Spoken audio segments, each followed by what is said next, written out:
Welcome to Tech in Translation, the podcast where we break down the complexities of today's most innovative technologies into something we can all understand. Brought to you by Ironbow Technologies, a next-generation solutions provider. We're committed to helping our customers across the government, education, commercial, and healthcare sectors turn their tech challenges into real, actionable outcomes. At Ironbow, we believe that technology should be a tool for empowerment, not a source of confusion. That's why each episode of Tech in Translation is designed to demystify the latest trends, tools, and technologies, making them accessible for everyone, whether you're a seasoned professional or just tech curious. Join us as we translate complex tech into everyday language, one episode at a time.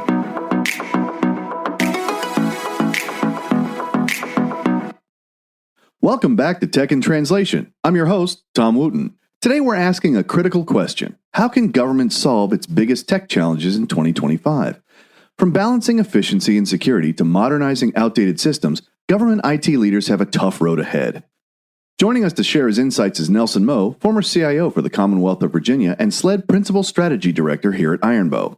Nelson, can you tell us about your experience as Virginia's CIO and how that has shaped your perspective on the challenges government IT faces? Absolutely, Tom, and thank you for having me today. I was the state CIO for the Commonwealth of Virginia from 2015 to 2022, and I was brought on to be a transformational chief information officer. During that time, I had the privilege of managing the Virginia Information Technologies Agency, or VITA, and managing the roughly 200 people that help coordinate and execute the technology services for the 65 agencies and the 55,000 people that work for the Commonwealth of Virginia.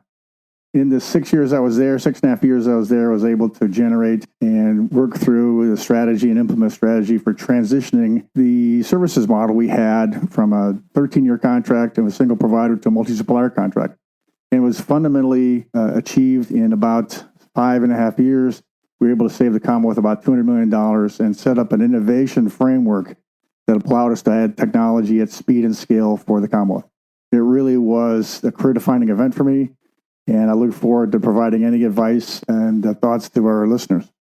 Now, when you say transformational chief information officer, was that actually part of the title going in? And what differentiates that from a CIO position? So that was exactly what it was when they were looking for somebody to come in and take over as a chief information officer back in 2015. That was a significant portion of the interview process because they knew they had to change the model. The contract was ending. They wanted something different. And they needed somebody that had the will and the ability and the courage, for lack of a better phrase, to take something on and get them through the transformation. And it really was a different way of how they were doing business and being able to consume IT both contractually and from a services model and the services, IT services they were going to get. Okay, let's pivot to some challenges ahead. Sure. These challenges we're talking about, legacy systems, cybersecurity threats, budget constraints, these aren't new things. Why is 2025 a pivotal moment for government IT leaders to address these issues head on? Yeah, Tom, that's a great question. I think I've been in the public sector IT field since about 1998, and 2025 is pivotal because a lot of things are happening this year, in this coming year, next coming year and year and a half that are going to be, I want to use seismic, but things we need to watch out for. Certainly, we have changes at the federal level administration. Yeah, we really don't know what's going to happen there, but watch out for policy changes. Keep an eye on policy changes, funding changes, and priorities that come down. The other thing that's happening in the state and local markets is there were 11 gubernatorial elections in the continental United States. And so we're tracking here at Ironbow, certainly the new governorships in Washington, Utah, North Carolina, and in Delaware and so on. Those just to name a few. Because it changes, those priorities are going to change. So 2025 is going to see a huge change in policies and directions. And lastly, there is going to be having listened to the National Association of Budget Officers report, there's going to be a reverting of the norm on budget cycles because the ARPA and Inflation Reduction Act funding is going to be edging out. And the states are going to have to realize they're back to normal as far as budget approaches and revenues and expenditures. That's going to be pivotal because it'll be that type of reality is going to set in. We're going to have to do more with less. Okay, talking budgets. We think about the newer technologies. Everybody talks about transformation, modernization, the latest and greatest. but we're still dealing with old legacy systems. That's just part of the reality we live in. So many governments at the local level, as well as federal agencies, still rely on legacy systems that are outdated, expensive to maintain, and prone to failure. Why is this such a persistent problem? And what strategies can leaders use to start modernizing? That's a great question. The need to address IT modernization, or in other words, technical debt, is like the same concept of death and taxes. It's going to be around no matter what. And so there are basically what I consider a basic challenge for being able to address technical debt and IT modernization at the state level and at the public sector level. And the way I like to frame this is it's what I call the three race problem. And with three races, imagine if you're running a steeplechase, when they jump over the hurdles, run through the water hazards. So that's a steeplechase. And so in this case, imagine three separate steeplechases happening at the same time. And the winning team, is when the runner of each race starts and finishes at the same time, even though there are different obstacles and there are different lengths in the race. The goal is to start and finish at the same time. You have to align the finish. State CIOs and public sector entities, in order to address IT modernization, have to solve this problem when it comes to budgets, procurements, and then projects. Those are the three events that are happening that have different time frames that they have to manage. And in some cases, the public sector individuals do not control all the obstacles in them. And that's where the problem comes in. And so when they're not successful in getting them all aligned, all these three races to finish at the same time, that's when you have IT modernization problems and tech debt problems. Okay, so when you were the transformational CIO, how did you deal with these legacy systems or the tech debt in Virginia? And what lessons can others learn from your experience? I was lucky in Virginia as the state CIOs. I also had contracting authority. Now, about a number of states have the same thing, but the state CIO in Virginia has the ability to write contracts, IT contracts. So that allowed me to manage two of the three races. So, if you don't have that ability, you got to make sure you communicate your strategy both internally and to the other stakeholders in this process, that include the budget organizations at your House and Senate and your own Secretary of Finance, and then the procurement official to make sure, hey, this is where we want to go to meet the outcomes of the agencies you serve. So that's the main high-level strategy they have to accomplish. That's the one way to do it. And then it's more specifically tackle, okay, the most important technology we want to address. It could be networking, it could be cybersecurity, it could be citizen-facing applications. You tackle that first, develop your abilities, and then rinse, repeat. Okay, we're going to pivot slightly from the legacy systems. Legacy systems also introduce security vulnerabilities, security problems. So let's move over to cybersecurity, threats, and how we protect the data. So government agencies, as we all well know, are a prime target for cyber attacks. With threats like ransomware on the rise, how can leaders improve their security posture while keeping systems accessible and efficient? I wish I had the answer to that in very much detail and going forward. But here's what they can do. What public sector entities can minimize their cybersecurity risk by focusing on cyber resilience, getting rid of single points of failure. And then what I've seen successful in my tour at the state CIO was moving into more of a whole of state collective approaches. Individual agencies that did not join the posse, for lack of a better phrase, they're on their own, like the individual wildebeest, they're the ones that were targeted and could not respond well enough because they didn't have access to the contracts or the resources that the group of the whole did. I see trends from cybersecurity approaches that deal with that whole of state approach where resources are being aligned to address the smaller and the less funded entities in the public sector and public sector. So I think that's where they can do is look for cooperative events, cooperative partnerships to get that done. So when you're talking these groups, these cooperative partnerships, what role would proactive strategies like zero trust play in securing systems? Is this something that these collective groups work on together? Is it something they can collaborate on, or is it a singular agency effort? The ones I see most successful, in my view, while at the Commonwealth of Virginia and then after, is that entities that look at these things, they do an inventory, they put it in technology like Archer, they find their data, they find applications that are out there that are at risk, and then they provide strategies to best protect them. The framework for zero trust, multi-factor authentication, and then segmentation networks along with immutable storage, all those factor in on basically minimizing the spread of the risk across the enterprise. And so it's the analogy I like to use is you're going to get a flat tire. You just don't want to have it in the middle of the 95 during rush hour. And you want to be able to recover, be resilient, recover from it. So I think strategies like those things help mitigate, like zero trust, mitigate the spread, but then you have to have a really strong recovery process. Now, zero trust was one of those initiatives that was not funded. And when we're talking budget, we all know that tight budgets are a reality with state, local, and federal agencies. So how can leaders prioritize IT investments to drive the most impact while staying within tight budgets? The way they would do it is they focus on the most critical services first, the ones that are basic toward their citizens, and then make sure that those are protected and how they're going to recover, and then focus on the account management, the data management, the application management first, and then have a resilient way to respond. Should it be attacked, or should there be some type of ransomware? The other one we're seeing is you can use new technologies like artificial intelligence to help you manage and look through threats. And we've seen some good experience in that, specifically having talked to the CIO from the Port Authority in Washington, Seattle. That was interesting what they were able to do with AI for that. Working within these budget constraints, what about consumption-based models, the as-a-services?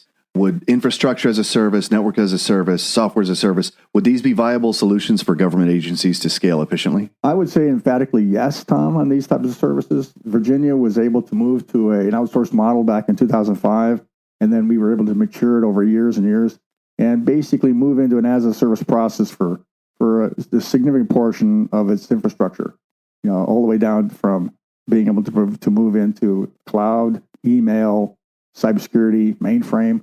And these are important. These as-a-service models are important because it allows a cost-effective and visible way to provide a service where the state does not have to hire the individuals, because it's difficult to do that, especially cybersecurity individuals. So the as-a-service models allow them to still have a level of service, but they don't have to worry about the actual technology to put it together. And that helps quite a bit, because as long as you have really good contractual arrangements with providers and they work with you as a partner. Okay, let's talk personnel. We know about the workforce gaps. We know about the talent shortages. So how can we find and retain skilled IT professionals within government? What can agencies do to attract top talent and equip teams to meet modernization goals? Yeah, Thomas, this is the holy grail of the issues out there, is talent going forward. It is tough to find them. It's tough to retain them.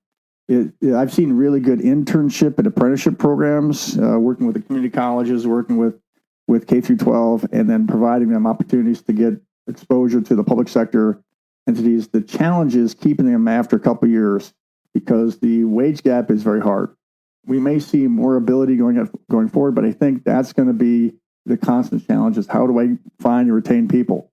What I found that worked for me in Virginia was I was able to engage the staff in Virginia. One of the things I'm very proud of, and I'll get more into this later on in I think our podcast, is that I was able to change the culture, make the culture where the staff felt engaged and part of the solution. And what that meant is I gave them challenges, say, hey, you're going to be in charge of this thing. You're going to get this done. You're going to be able to do this and be proud of it because you're going to own it.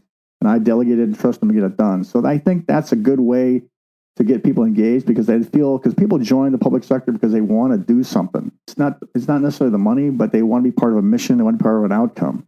And so by giving them an opportunity to do that and put something in their resume that they'd be proud of, I thought that was one way that you can find and retain talent that would want to stick with the public sector. Well, I know good engagement is a core pillar of excellent leadership, and that speaks to your level of leadership. That's really awesome. Another question about the talent, though. Do you think some of it is in the minimum requirements? Because I know that there are prerequisites that companies put out there, and sometimes it's the unicorn list of skills that no one really has, and so it makes it hard to find talent because, well, they're not there.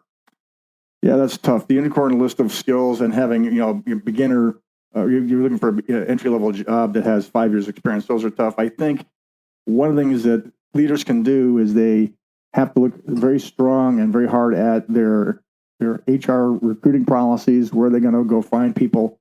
And then my suggestion is that they make sure that if they have a qualification, they vet it, And it's not just some sort of boilerplate thing that it's a legacy. You're seeing a lot of states, Virginia's one of them, that's just had a chance to remove some of the requirements for degrees when they're not needed.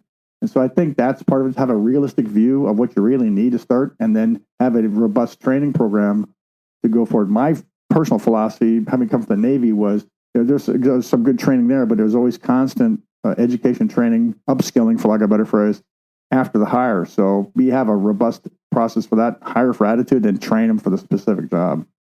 Okay, you mentioned public service. Public service is to serve the public. So at the end of the day, government IT exists to serve citizens. How can technology improve service delivery, from online applications to streamlined agency workflows, for example? Yeah, I think I saw quite a bit of technology that was geared toward serving the public, that was, met the individual citizen where they were. Certainly during the pandemic and afterward, you see a significant focus on modifying, adjusting the services portals, the entry. And so citizens were able to go in one door, no wrong door. And so as soon as they put their information into a certain state-run website, they present a lot of different options of where they could go and go on. So I see that type of engagement from technologies is to make sure you have an interaction with the citizen and make it easy for them to get to the services they need and the outcomes they need. So what would be an example of a successful citizen or public-centric IT initiative you've seen? I've seen a couple states that have done really well. Pennsylvania is one of them, that have really good portals for their citizens to get services. And they have a really good citizen identification and access management tools.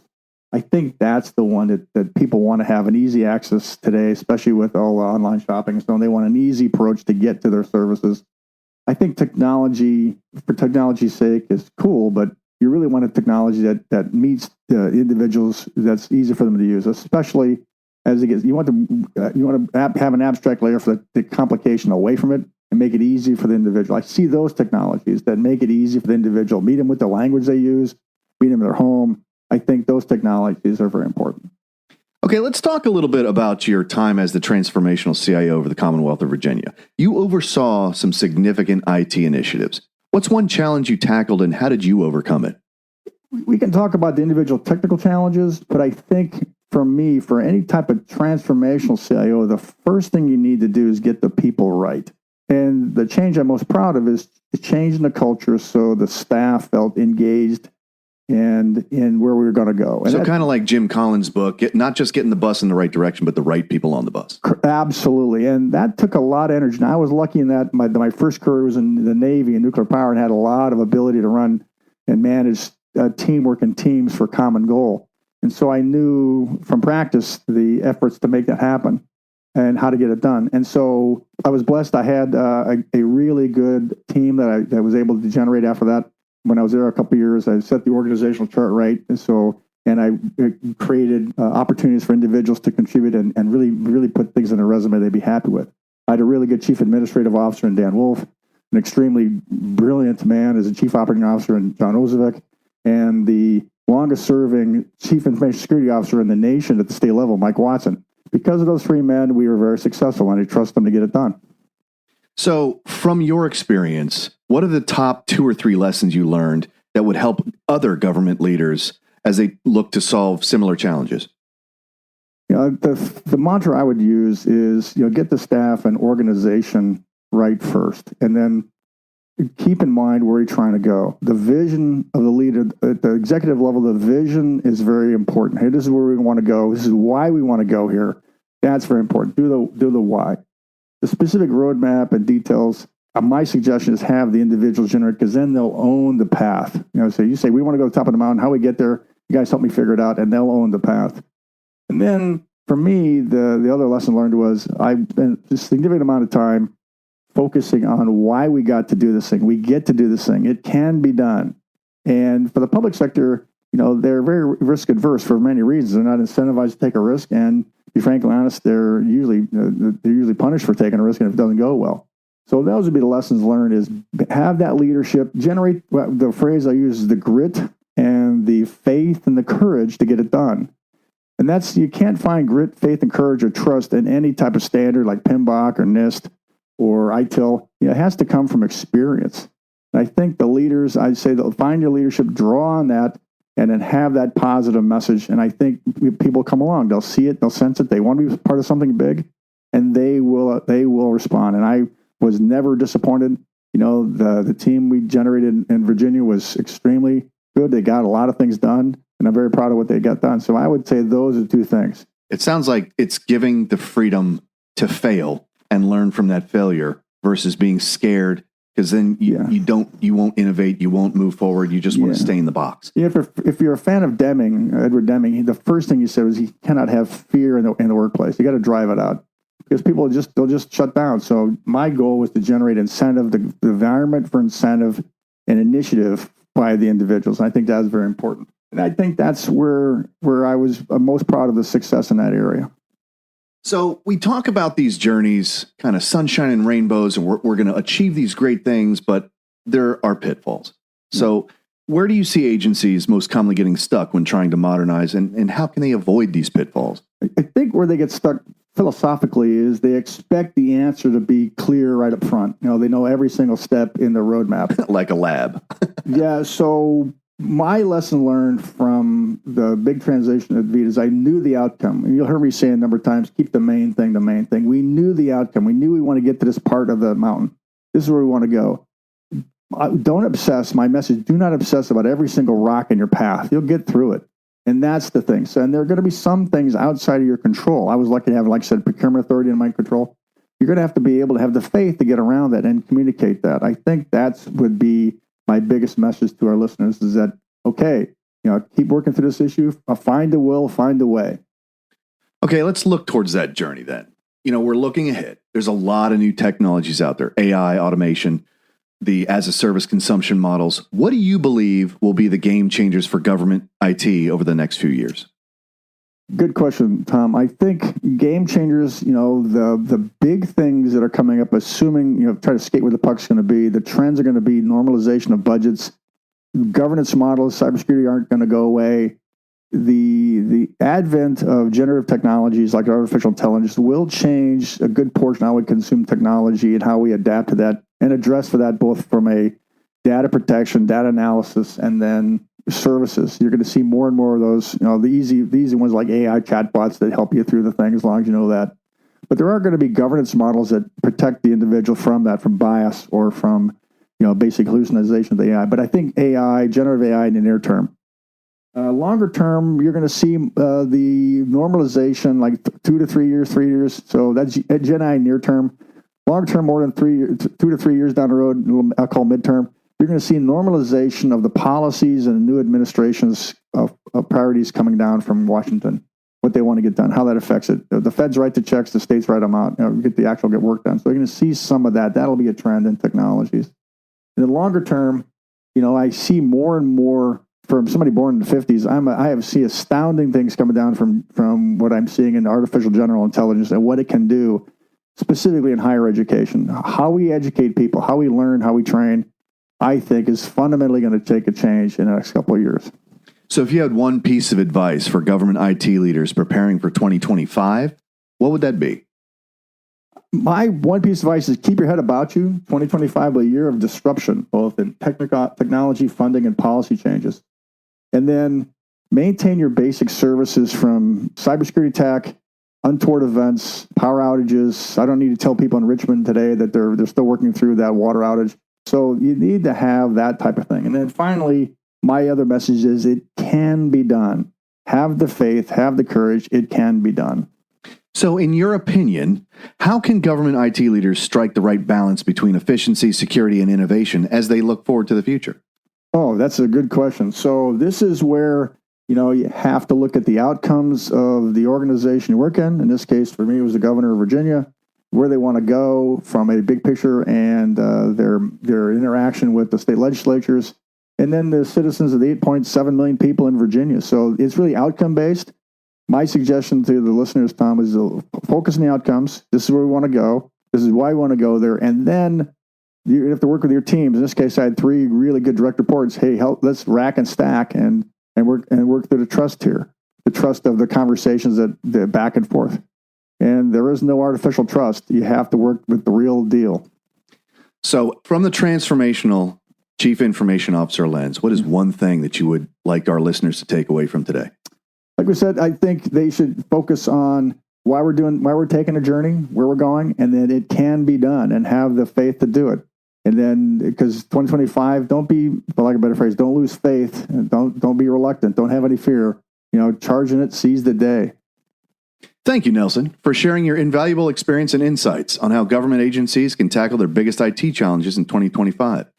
If you found today's discussion helpful, don't forget to subscribe on your favorite podcast platform for more expert insights and for additional resources on IT modernization and solutions tailored for the government at the federal and state and local levels. Visit ironbow.com. Thanks for listening, and we'll see you next time.